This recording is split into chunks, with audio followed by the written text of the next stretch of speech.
आपके online channel data class पे देखिए आपको आप सभी की भारी डिमांड पे बहुत डिमांड थी लोगों की कि लेबर लॉ के लिए कई सारी क्वेरीज भी आई थी। कई लोगों ने कहा भी था कि ईपीएफओ का जो पेपर है आपका, देखिए ये अब बहुत लोग असमंजस में जिनका ईपीएफओ वीडियो और एग्ज़ाम दोनों है।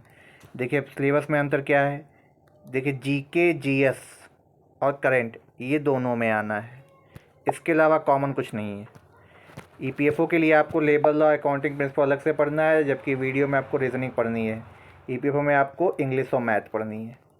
तो इंग्लिश और मैथ के भी इंग्लिश के वीडियो आपको मिल रहा है, मैथ में भी आपको बता दिया जाएगा।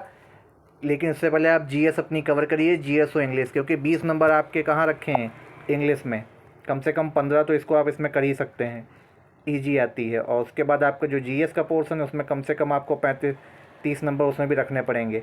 तो आप ये 45 नंबर ला करके आराम से कट ऑफ को पार कर सकते हैं। ठीक है, तो चलिए अब आपका जो स्टार्ट होने जा रहा है लेबर लॉ। बहुत दिनों से डिमांड थी बहुत लोगों की कि लेबर लॉ आप लोग नहीं पढ़ा रहे हैं, लेबर लॉ पे जो है वीडियो लेकर के आइए। तो आज लेबर लॉ हम आपको पढ़ाने जा रहे हैं।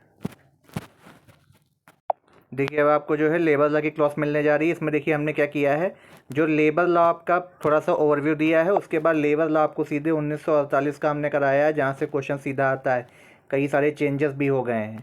तो लेबर लॉ वैसे सभी लोगों को जानना चाहिए कि क्या आपके राइट्स हैं क्या नहीं है। ठीक है, और ये इसके बाद में हम एमसीक्यू भी कराएंगे, ऐसा कि आप देख रहे होंगे लेबर लॉ कॉन्टेक्ट उसमें होता है क्या है, ये सब आपको इसमें मिलेगा। इसकी फ्री पीडीएफ आपको टेलीग्राम चैनल पर प्रोवाइड भी कर दी जाएगी, इसका नोट जिसको भी चाहिए। ठीक है, पासवर्ड आपको बता दीजिएगा क्या पासवर्ड है, जिनको भी चाहिए होगा पासवर्ड के लिए कमेंट में डाल सकते हैं, पासवर्ड भी दे दिया जाएगा। तो आइए देखते हैं भारत में श्रम नीति क्या कहती है। देखिए स्वतंत्रता से पहले कई सारे आपके श्रम चलते थे 1921 में, जैसे 1912 1920 इतने सारे आपके जो है लेबर लॉ के रिफॉर्म हुए। 1900 वैसे 12 का जो नियम आया था वो भी चलता रहा काफ़ी देर तक है, और इससे पहले 1800 के करीब एक नियम आया था वो भी आपका चल रहा था। ठीक है, कारखाना नियम 1884 के करीब आया था। तो देखिए क्या होता है कि स्वतंत्रता प्राप्ति की जो पश्चात आपकी श्रम नीति का निर्माण किया गया, जो क्या था, कर्मकारों में आत्मविश्वास पैदा कर सके, त्रिपक्षीय श्रम नीति के नाम से इसको जाना गया। इसमें 3 पार्टियां थी, व्यवसायिक संघ जो कर्मकार, जैसे आप कभी भी देखते हो कई लोग लेबर के जो हेड होते हैं लेबर एसोसिएशन के।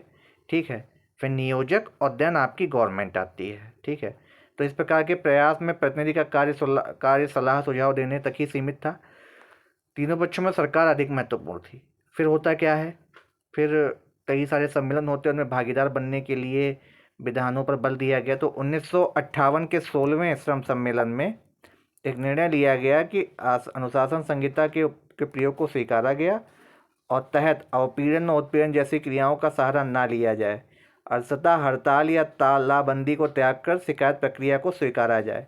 ठीक है, तो ये आपका लाया गया कि अब शिकायत आप करिए, आप सीधे डायरेक्ट तालाबंदी कर देते हैं, हड़ताल कर देते हैं, वो उससे कोई फ़ायदा नहीं है। ठीक है, तो इसमें कर्मचारियों का ध्यान रखा जाए। ठीक है, लेकिन आर्थिक और उचित जो लाभ था वो मिला या नहीं ये भी देखना था। तो इसी विचारधारा को रखते हुए बोनस भुगतान अधिनियम लाया गया।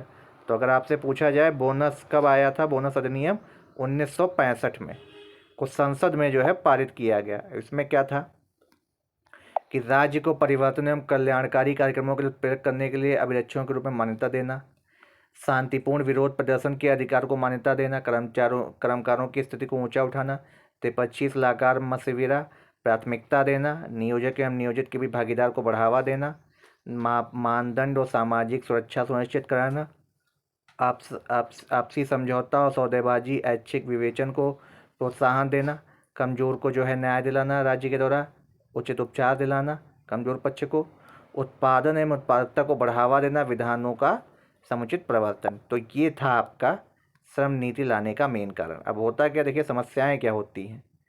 देखिए समस्याएं कई सारी उत्पन्न हो रही थी, समाधान इसके जिसमें समस्याएं जैसे मशीनों और तकनीकों को ध्यान केंद्रित जब करने लगा तो मानव श्रम की कोई महत्व में जो है महत्वता ही इतनी नहीं रह गई थी। अभी भी ऐसा है, कई सारे रोजगार आपके बंद हो, कई सारे लोगों का रोजगार चला भी गया इसी वजह से। ठीक है, तो कुछ संस्थाएं आई जैसे भारत सेवक समाज, समाज सेवा लीग और कुछ औद्योगिक सामाजिक कार्यकर्ताओं ने भी इन बुराइयों के विरोध में आवाज़ उठाई। ठीक है, गंभीरता से महसूस किया गया और इस पर इन्हें कम करने की तरफ ध्यान भी दिया गया। तो ये राज्यों और औद्योगिकवाद को जो जन्म देती है उनको अलग नहीं रखा जा सकता, आप सभी लोग जानते हैं। ठीक है, तो अब आपका देखिए क्या होता है, भारत में श्रम विधि का विकास कैसे होता है।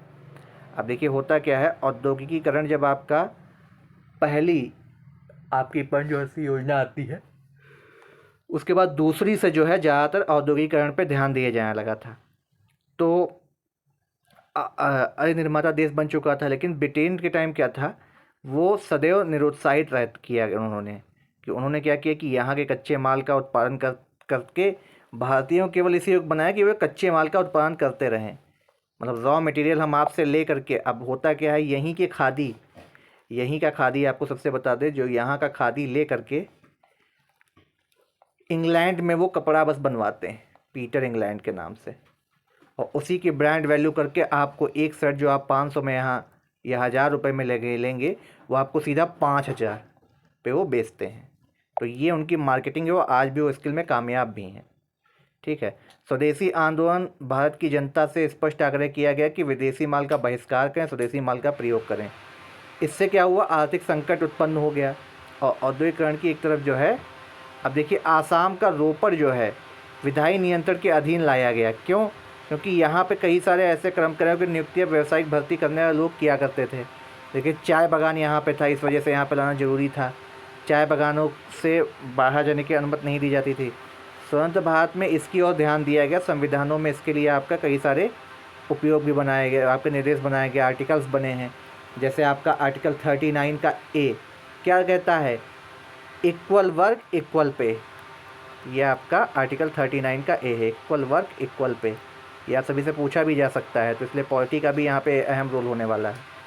समान न्याय, समान काम के लिए समान वेतन, चाहे कोई भी हो ना। इसमें आप कास्ट देखेंगे, ना रिलीजन देखेंगे, ना जेंडर देखेंगे, ये भी आपको क्लियर होना चाहिए। इक्वल पे इक्वल वर्क, ठीक है। ऐसा नहीं कोई पुरुष उसमें ज़्यादा पा रहा है, कोई महिला उसमें ज़्यादा पा रही है।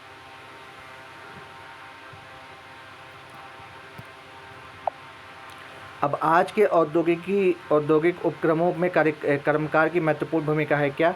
अच्छा काम होना चाहिए, अनुशासन होना चाहिए, प्रतिष्ठान चरित्र के बिना उद्योग प्रभावकारी परिणाम या लाभ प्राप्त नहीं हो सकेंगे। देखिए बीच में जो है आप बहुत पढ़ भी सकते हैं इसको, आपकी PDF आपको दे दी जाएगी इसकी, ठीक है। तो उद्योग के लाभों में आपको नियोजकों, कर्मकारों और समाज का अंश होना भी आवश्यक होना चाहिए, क्योंकि वास्तविक रूप से वो धन के उत्पादक हैं।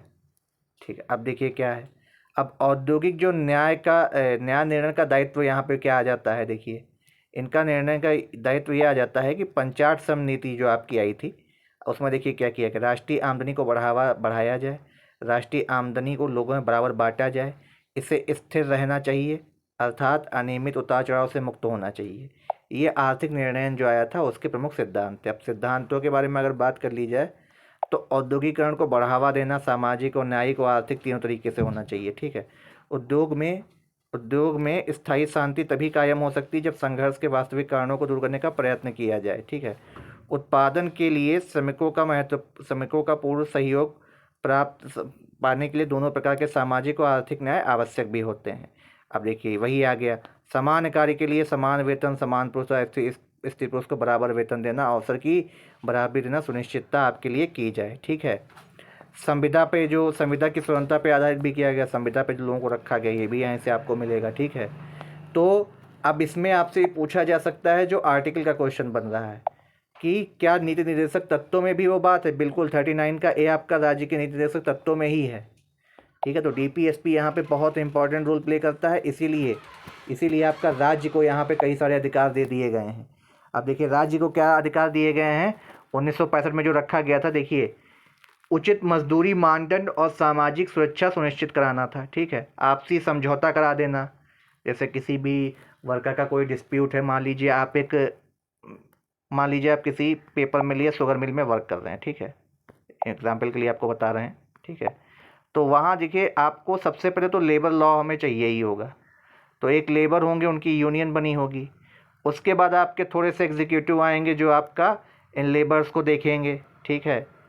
इन लेबर को कौन देखेगा, पहले तो ठेकेदार आएगा आपका, आप तो ठेके की प्रक्रिया ज़्यादा होती है, तो ठेकेदार पहले इन लेबर्स को देखेंगे।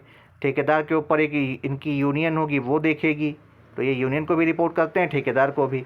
ठीक है। कोई भी गड़बड़ी आएगी यूनियन को ये बोलेंगे, यूनियन ठेकेदार को देखेगी। अब क्या होता है, अब इनके ऊपर आपके और होते हैं एग्जीक्यूटिव जो मेन होते हैं गवर्नमेंट की तरफ से। ठीक है। जैसे आपके हेड होते हैं, आपका जो चीफ होगा, और चीफ को कंट्रोल करने के लिए आपके यहाँ पे GM या मैनेजर्स वगैरह आते हैं, जनरल मैनेजर। ठीक है। तो ये आपकी पूरी प्रक्रिया ऐसे चलती है। चलिए, आपको उम्मीद करते हैं समझ में आया होगा। कोई भी सजेशन या सुझाव हो जरूर बताइएगा। तो लेबर लॉ के आपकी इंडस्ट्रियल रिलेशन की अब आज से क्लासेस स्टार्ट हो गई हैं। अगले वीडियो में हम आपका कारखाना अधिनियम कवर करेंगे 1948, बेहद इंपॉर्टेंट है। अभी सारे चेंजेस भी आए हैं, तो उनको जरूर देखिएगा। पेपर में जरूर आपके क्वेश्चन, कम से कम 2 क्वेश्चन यहाँ से जरूर मिलेगा। ठीक है, चलिए मिलते हैं अगले वीडियो में। तब तक आप सभी से धन्यवाद।